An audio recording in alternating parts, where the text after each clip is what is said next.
Hello there and welcome to another video.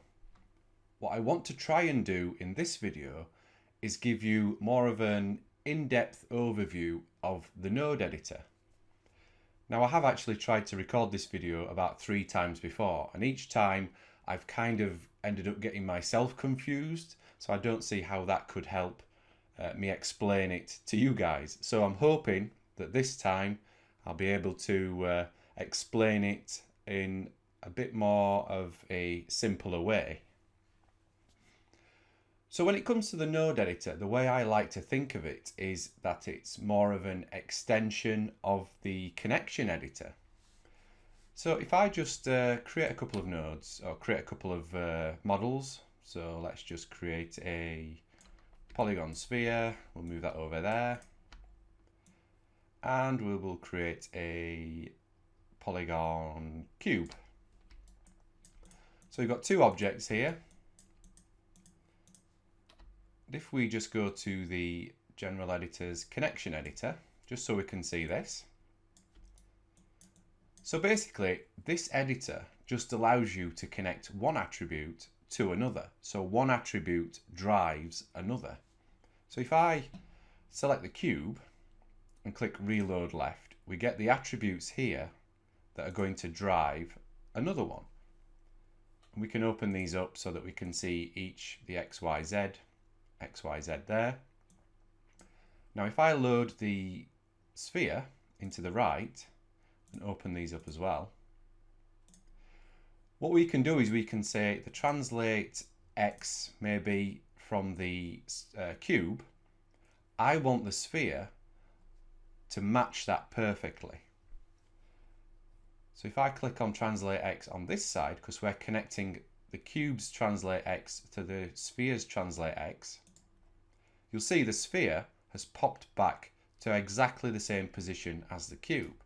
If I just undo that, just make sure that's disconnected. Now the reason it's done that is because on the cube, the translate values are 0, 0, 0. Now because we moved the sphere, we had a value added onto the translate X value. And when we're connecting the cube to the sphere, we're telling the sphere to use the exact same values as the cube. So that's why the sphere snaps back to 0, 0, 0, because that's what the cube is set at. Now obviously if we wanted to maintain that offset, we could just freeze the transforms to 0 out those values, and then if we connected translate X on the cube to translate X on the sphere, we've maintained that offset. So now we can move the cube and the sphere is moving in exactly the same way. We can also just connect all the attributes at once by selecting translate here, translate there, and now we can move it in all directions, and the sphere is going to match those values exactly. So that's just the connection editor, and as you can see it's quite basic. You just connect one attribute to another or a series of attributes to a series of others, and they just match those values exactly. The problem is that's all you can do. Connect from this side to this side. We can't do anything in between to adjust these values. So let's just disconnect those. And obviously we're only looking at the translate, rotate and scale here. We can show all the attributes associated with each of these objects. So we don't just need to work on the translate values. So there's all these other values and attributes that are there. So let's just close that and let's open up the node editor. Windows, general editors, oh there it is, Windows node editor. So here we have the node editor. So it's a nice window with a grid pattern on the background, and here it says press tab to create a node. Well, we're not going to do that just yet. What we're going to do instead is we're just going to bring these 2 in. So I'm going to select them both, and then I'm just going to click on this plus icon up here, and that will bring those in. Now it will bring the shape nodes in as well, but what we can do is we can use minus up here, and that will remove nodes from the node editor. It doesn't actually delete them from the scene, it just removes them from the node editor. So here we can see we still have our connection If I open that up, which we added previously. So let's just delete that for now. So we can select and delete that line, which will delete that connection. So we can open up these to show us the attributes. We can click on this little icon here, and then you've got those different stages, so you can decide how many of the attributes you want to see. You can also do the same up here, just clicking on these, and that's just the same as clicking on these icons to collapse or expand each node. So just like we did with the connection editor, we can connect translate from the cube to translate on the sphere. And in the node editor, all you do is you click on the little dot next to the translate attribute, and then you will get this yellow line, and then you connect that to something else. So we can connect that to translate over here. And I can select the sphere, and in the channel box I can see that it's tagged yellow, which means it's got a connection coming into it. So just like before, we now have the translates connected on either side. Now you're probably thinking, we've got these attributes here, but when we looked in the connection editor, that when we expanded the attributes and we showed the non-keyable, there were so many more in there. Well, that's what this sphere is for up here. If you can't see the attributes you need down here, you can click on this sphere, and then it will bring up all these. And you can also go to other, and then you've got access to all these attributes here. So we could select any of those, and then we could connect them over here, or we could do the same and use this input sphere here and go to other, and then you can select a different input in this side. And obviously it's just like one panel of the connection editor, so you can show and hide various attributes over here as well. So we just cancel that. So like I say, it's exactly the same. What we've just done is exactly the same as what we did in the connection editor. We simply connected one attribute to another. This just makes it a bit more graphical and maybe a bit more user friendly, because you can see the actual nodes and you can move them around and you can connect them with those nice lines and everything. So let's do the translates again, connect one to the other. And now we've got the sphere matching the exact translations of the cube. And we could do it with the rotations as well, and we can do it with scale. We can even do it with visibility if we wanted. So now the sphere is going to match. Now I'm using rotate there, but we can't really see what's happening. So I'm just going to go to wireframe on shaded.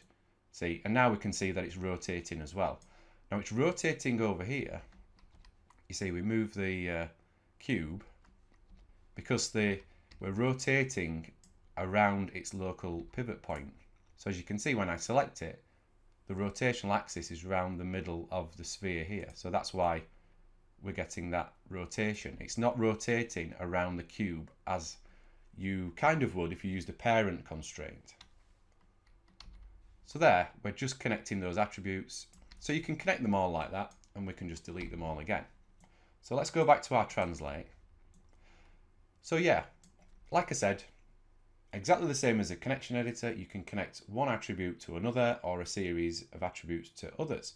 But what makes the node editor a lot more powerful is that instead of just having this connection, we could maybe say, well, I want the cube to move, but I don't want the sphere to move as much as the cube. Maybe I want it to move half the distance. Well, in the node editor, we can add in utility nodes in between here, and that will allow us to take the values that are coming out of the cube, do something to them in the middle, and then output them again into the sphere. So like I say, if we wanted to half the amount that the translate x value is from the cube and then input it into the sphere, we can add a utility node in here. Now the quickest way to get to the utility nodes, as we saw when we opened up the node editor originally, is to press tab. Now this brings up this little box, and if we know the utility nodes that we want to use, we can just start typing the name. So I know that I want to either multiply or divide the translation values from the cube so that we can change them when they get input into the sphere. So I know I need a multiply divide node. And as you can see, as I'm typing, it just brings up all those associated nodes with those letters. So I can select a multiply divide node here, and I'll just expand this like this. And I'm just going to open the attribute editor as well, so we can see it a little bit closer. In fact, I'm going to close the outliner, we don't need that anymore. So at the moment, nothing's connected. So we want to take the translate values out of the cube, and then we're going to put them into the multiply divide node. Now, down here we've got input X, Y, and Z. So we could connect X, Y, and Z. We could connect X to Z. We could connect Y to X. The names don't really matter. They only matter if I connected translate here to input 1. Then that's automatically for us connecting X to X, Y to Y, and Z to Z. We could delete that, and if we wanted to change it individually, we could connect X to Z, Y to X, Z to Y. So you don't need to do it directly X to X. You don't need to match them up. So you can pretty much ignore what the XYZ down here is, unless you are sort of working and you want to know that translate X goes into input X, which will then output X, and it just keeps things a little neater for you. So for us, let's just connect translate to input 1. If I select that node, we can see up here input 1, and this is getting the X, Y, Z translations from the cube. And underneath we can see we have input 2. Now, the operation is set to multiply, but you can also change it to divide or power, depending on what it is you're wanting to do. What this will do is it will multiply this input 1 value here, which is in the X column, by 1. It will also multiply the Y value by 1 and the Z value by 1. So we can change those to whatever we want, and they will be multiplied by the translate values, which are in the input 1 column. What will happen then is once they've been multiplied or divided, depending on what you want to set it to, it will then use the output value here to spit out that value, and then you can connect that to something else. So let's just connect output to translate, because we just want to work on all X, Y, Z, on all 3 attributes. So if I go back to the channel box,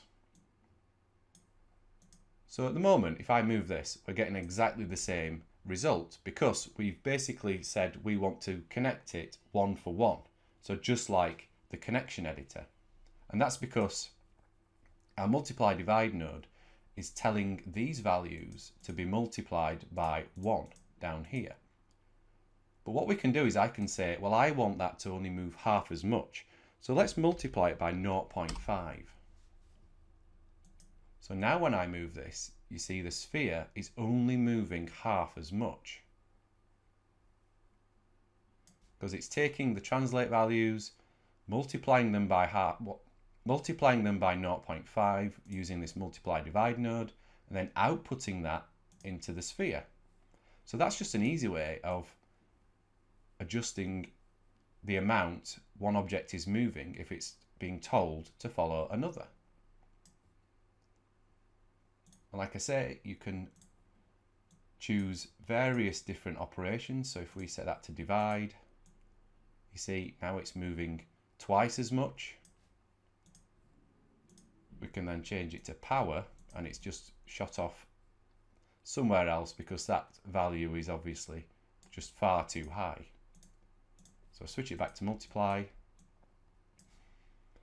And these attributes down here, the input to X, Y, and Z, we could add an attribute onto the cube, which then connects to these attributes here. So we can adjust that 0.5 value without having to physically select the multiply divide node. But that's something a bit more advanced, you know, if you're building a rig and you're using controls, rather than having the animator have to go in and select the actual utility nodes. So that's just one node, and that's one that I use quite often. Another node I use quite a lot is the reverse node. And what that will do is that will take one value and basically flip it. You can also do that in the multiply divide node. You can set this to -1 maybe. So rather than 1, we'll set them all to -1. And then that's going to invert how this moves. As you can see, I move up, the sphere moves down, I move in, the sphere moves in, because it's moving in the opposite direction. So we can do that with that as well. So if I delete this and I type reverse, we can create a reverse node here. And as you can see, it's only got one input because we don't need another value to compare it against, because this node just says just reverse it. So if I input the translate into the input, so again, X is going to X, Y is going to Y, Z is going to Z, and then let's just take the output and put that into the translate value of the sphere. You see, we're getting a similar result. So if you're wanting to invert a value, you can just use that, or you can use the multiply divide node. It depends on the rig you're building and what you're wanting it to do. What I tend to use reverse nodes for a lot is if I'm building a system where I need to switch values between 0 and 1. So if you look at some of my earlier videos, particularly with IK and FK blending, if you've got an attribute that you're blending between 0 and 1, which will blend between IK and FK, you can use a reverse node with a constraint node. And if you've got two weights on that constraint node, you can sort of invert one value. So one constraint will be 1 and the other one will be 0, and vice versa. But that's probably getting a bit more complicated for this particular video. Again, if you want to see a lot of these nodes in action, please just look back over my Rigging in Maya series. I show how to use them a bit more in depth. Like I said, this video is just a basic overview of just the node editor and some of the nodes I use a lot. I'm just trying to get across those key principles behind it. So the reverse node is a good one. Let's just reset these.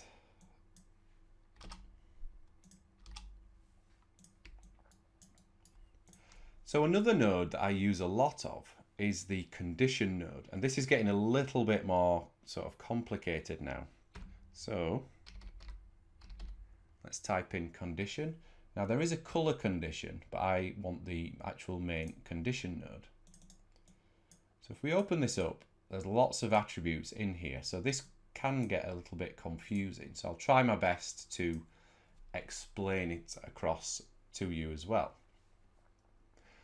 So what the condition node does is it basically takes two values, which it uses the first term and the second term, and it will compare them using the operation.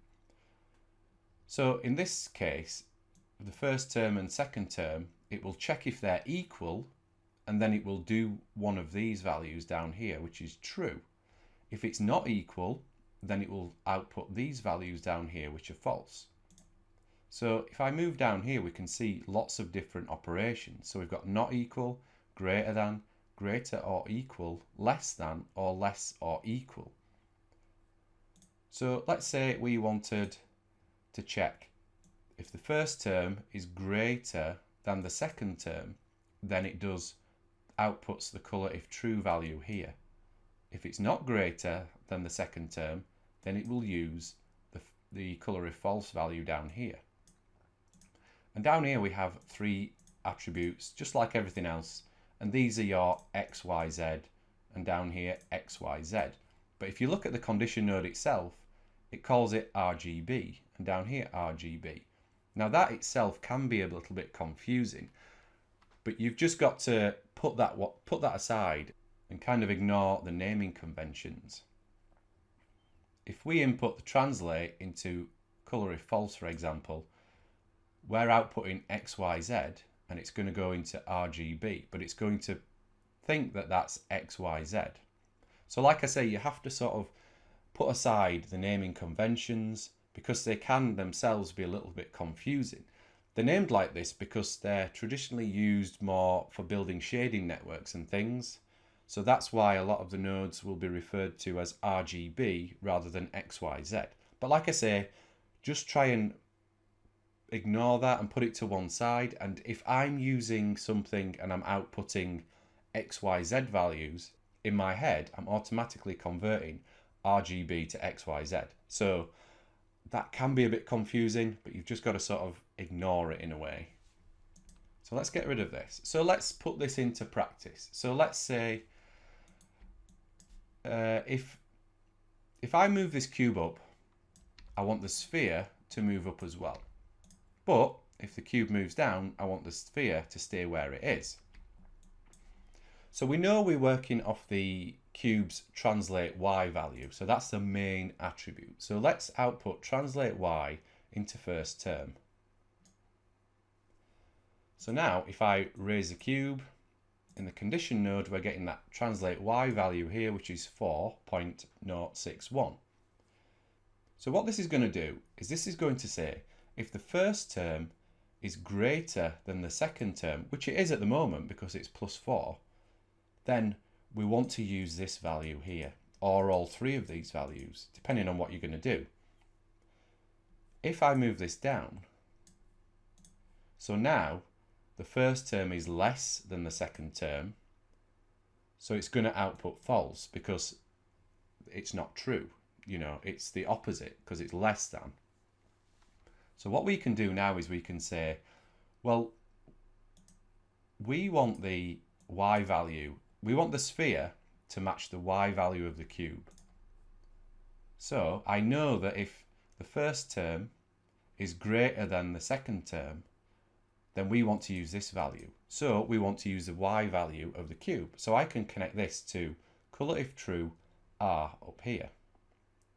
So we want the translate y value, colour if true R, which is that. So if the first term is greater than the second term, then use the cube's translate y to drive the sphere. If the value is not greater, then use colour if false. Now we don't want this set to 1 because, well, let's just leave it at 1 and see what happens. So now I've got that set up, I can use my output attributes here. And because we're using the first column, that's out colour R. So let's just connect that to translate y on the sphere. So now you see it's jumped up. And if I move the cube down, you see the sphere stops moving once the cube hits a negative value. If I move it up again, the sphere continues moving. Now there is a little bit of a jump there, and that is because we're telling it to use colour if false when this is a negative value. So that is getting automatically set to 1 when it's told to ignore the cube. So if we set that to 0, it will put the sphere back on the floor level. So now we can raise that up and the sphere follows, we can drop it down, and then the sphere stops.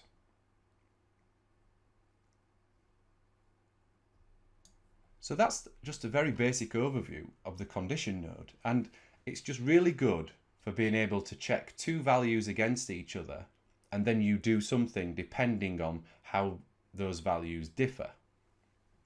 In this instance, we were just checking if the first term was greater than 0. So that if the cube's translate y is greater than 0, then the sphere uses that translate y value. If not, leave the sphere at 0. And obviously, you've got all these other operations here to play around with to get those results that you're looking for. So there's one other node that I do use quite a lot of as well. So let's just delete this condition node. Let's just make sure those are all zeroed out. That's it. So let's say we had two objects. So let's create another sphere. Actually, let's create another cube. Move this over here. So let's say I wanted the sphere, which we have here, to follow this cube, but I also want it to follow this cube as well. And I want to be able to blend between the two and decide which cube I would prefer to follow, or maybe I want to follow one cube a little bit more than the other. So let's just get rid of these by just using this minus up here. Oh, actually, I should have kept that cube in. Get rid of the shape node, open this up. So let's move these two over here, make this bigger. So I want the sphere to follow both of these.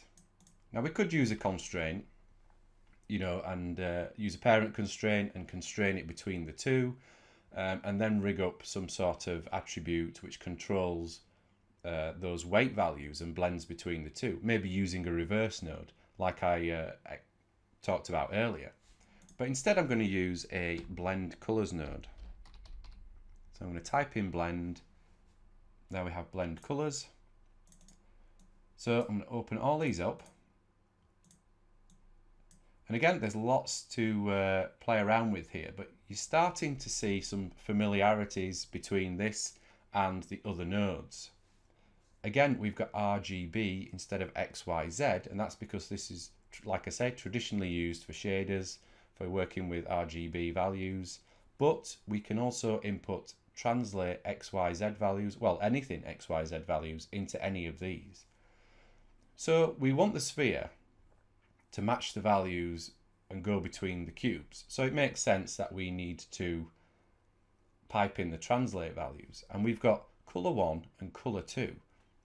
So that's basically object 1 and object 2. So we want to use the translation values. So let's connect the translate attribute to color 1, and then on the other cube, the translate value to color 2. So here we can see up in the channel box, we've got color 1 RGB, color 2 RGB, but as we're using them, they're XYZ. So what we can do now is we can use the output and connect that to the sphere. So that's moved here.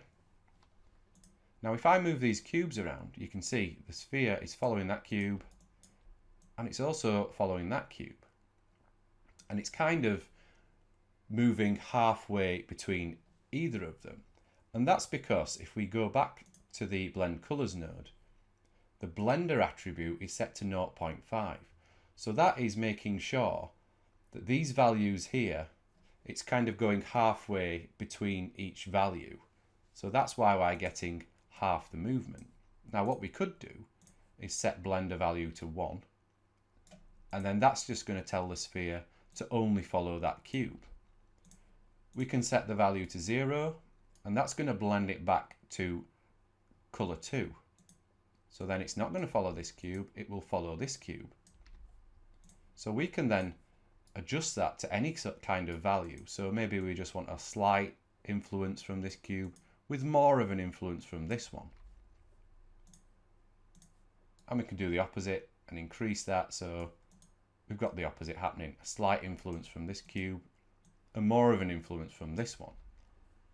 So there we could connect the blender attribute again to a control node or a control curve or anything basically, and then you can add an animator friendly name to it, like blend or IKFK blend or something, and then the animator can just blend between those two nodes, or those, in this case, those two cubes. So this is a really handy attribute to have as well. Now there are lots and lots of other nodes available. If I go to the hypergraph, or the hypershade, sorry, if we open this up, so if I look down here and go to, where are you, utilities, basically these are all the utility nodes you can use. If I scroll down, you can see there's just so many of them. But a lot of these can be really useful depending on the kind of rig that you're using.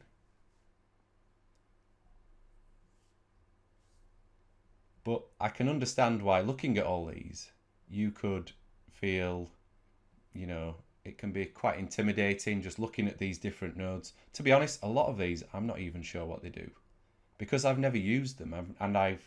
In all my years of rigging, I've never felt the need to use them. What I do like to do occasionally though is just experiment with them. I'll just create a couple of nodes like we have here, or a couple of objects like a sphere and a cube, and I'll just throw these in to the node editor and I'll just play around with them just so I can get an idea of what they do. And then when I know what they do, I can then imagine, oh, actually that's how I could incorporate it into a rig so that I can make this process easier, So I would recommend experimenting with these nodes.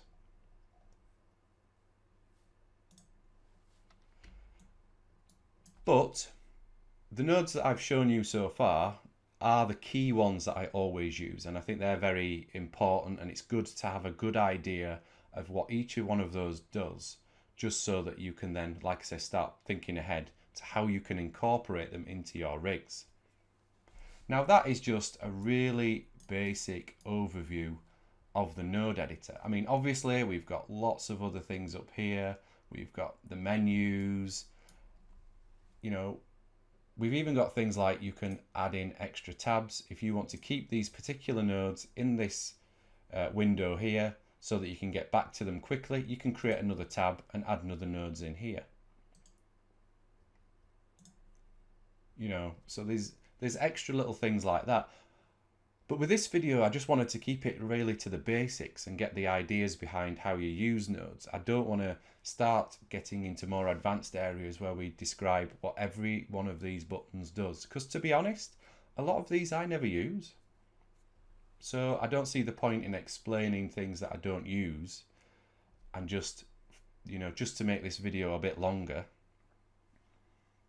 At the end of the day, so long as you know how to create utility nodes, how to connect them up, and you've got a basic idea of what the nodes do and how you can use them on your rigs, then I'm quite happy that you know that, because you can then expand upon your own knowledge and find out more later on, or watch some of my other videos where I do go into a lot more detail about these nodes and you can see them in action as I build the various rigs with them. But I think for now, I am going to end this video here.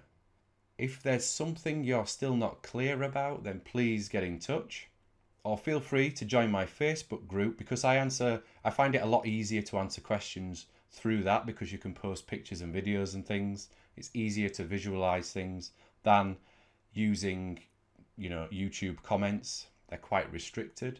So if you've got any questions, I suggest you sign up there and just throw them in there. At the end of the day, it's a group, so if there's something I can't answer, somebody else in the group can probably answer it.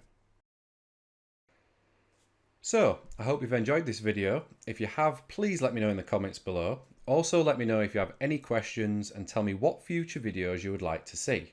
And why not say thanks and also earn exclusive rewards with a small donation via my Ko-fi page.